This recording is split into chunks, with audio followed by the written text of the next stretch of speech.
don't know what it is, but I dread going home. And I think I've seen my parents maybe like once or twice this year. Call me a bad son, but this is my story. Wait, let me pack first because I actually have a flight to catch. So just hold on. Hello. How are you? My favorite. Can I get the spinach and feta egg white wrap? Thank you. There you all said thank you. Giovanni?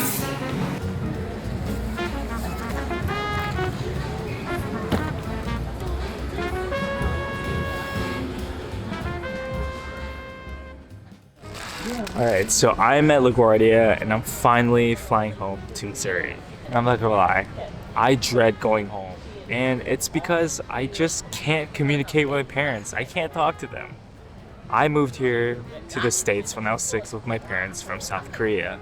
And since then, I've lost my ability to speak and understand Korean. And also my parents just never got good at English. So we have this big disconnect in our relationship where I can't talk to them and they can't talk to me. I just get so upset and it becomes such a hassle to even just talk to them. Because of that, I only really visit my parents once or twice a year now. But I just turned 26 and I realized my parents aren't getting any younger. And I want to rebuild those memories with them. And I know to even get to that point, I have to rebuild my relationship. And that starts with communication. So that's why from the beginning of this year, I've actually been trying to get better at my Korean. From investing into like an online Korean tutor to whenever I go to a Korean restaurant, ordering strictly in Korean, whether I mess up. Then when I'm with my Korean friends, talking in Korean, whether it's slang or cursing at each other or watching K-dramas. I hope it's been helping because when I go back, I want to have a heart-to-heart with them. I want to talk to my dad and tell him how I really feel about my career and what he expects from me. And also talk to my mom about my love life in New York. I think this might be a beginning chapter of something new with my parents, so I'm excited, but it's time to catch my flight, so I'm gonna head out.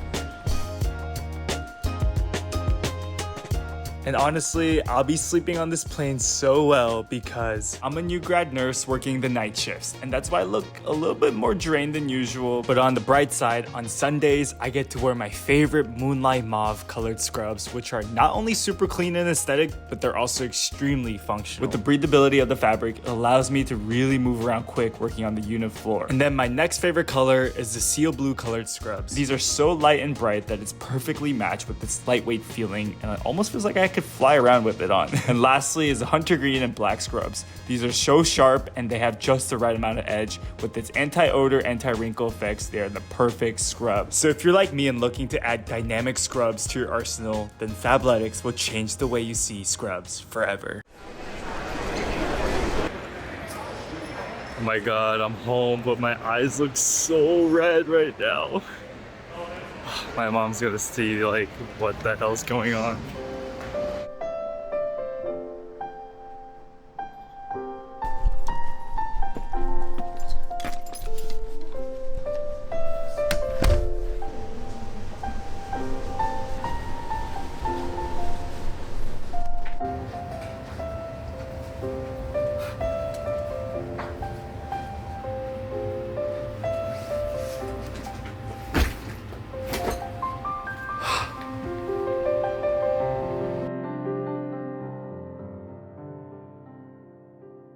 Alright you guys, I am finally at my childhood apartment that I grew up in.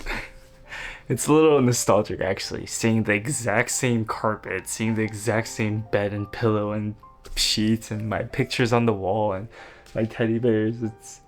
It's all still here. And it feels kind of good. Pretty much how my routine comes. I see my parents, I see my mom, I greet my mom, I greet my dad, and then I immediately go into my room and lock myself in, and I don't really hang out with them. And as you could tell, I'm doing that literally right now. Like I just met them and I'm here in my room.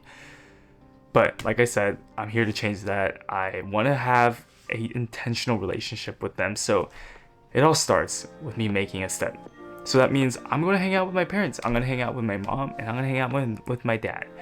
it's a little bit easier talking with my mom because she is a gentle soul. Like, she gets me emotionally more than anyone else. Even if we don't get each other verbally, she could tell by my facial expressions, she could tell by my body language and energy. So it's very comforting knowing that even though I may not know what to say exactly, she's there trying to understand and trying to comprehend me just by seeing me. And I really think that's a crazy mom and son connection that and then my dad, he is probably the hardest hurdle to get over while I'm here. Our personalities are so opposite. Like, he's super stubborn, very like narrow-minded, kind of like your typical Tiger Asian dad, and he has these career expectations of me, and that was to be pursuing medicine or keep pursuing nursing or being a lawyer, going to the military.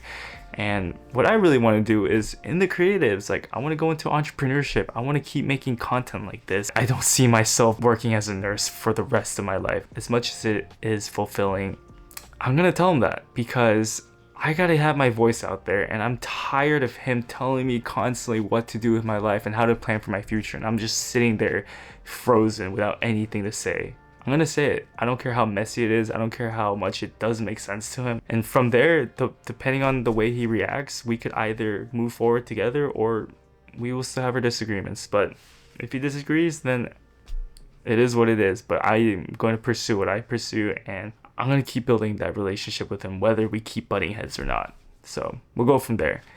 But fingers crossed. I'm a little bit nervous. Like, I don't know. I just feel a little bit awkward. I don't know. They're my parents, but I never felt this feeling of like, oh, I'm comfortable and like I could say whatever I want.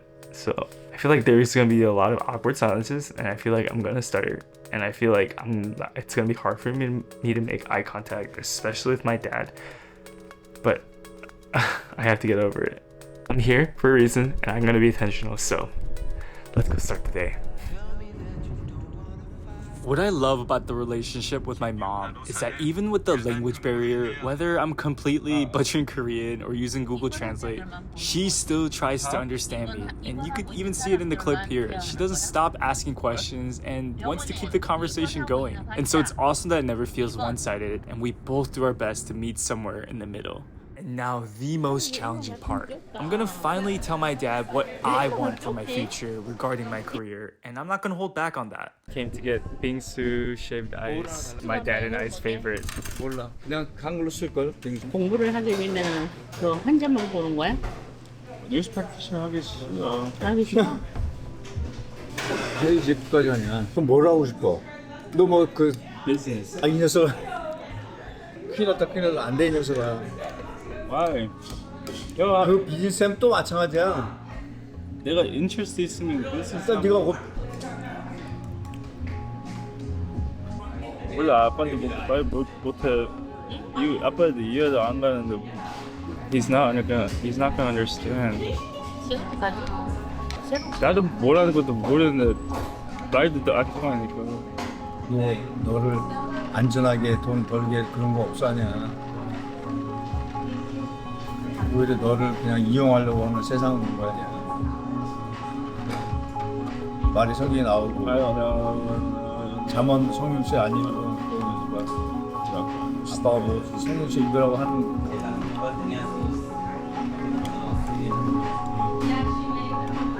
한이가 말한 거를 아빠가 언더스탠을 못한대. 아빠가 왜 언더스탠 왜 못하냐. 아니야, never mind. 마시고 Honestly, you guys, I'm not too sure how to feel about that trip back home, but I'm glad I got to reconnect with my mom, which was really sweet. It's just my dad. I'm starting to lose a bit of hope of us ever being on the same page. And as bittersweet as our conversation ended, I guess the important thing is that I got my voice out there, regardless of how ugly and messy it was. And maybe that's a victory in and of itself. So if there's anything you take away from this video, whether it's relationships with family, friends, or a partner, just remember that it's never too late to make things right, because every moment is a chance to speak what you've been holding inside your heart. Was that too cheesy? Oh God. Basically, don't give up on your loved ones and tell them everything you've been holding in, because you never know how long they'll actually be with you. I will see you in the next video.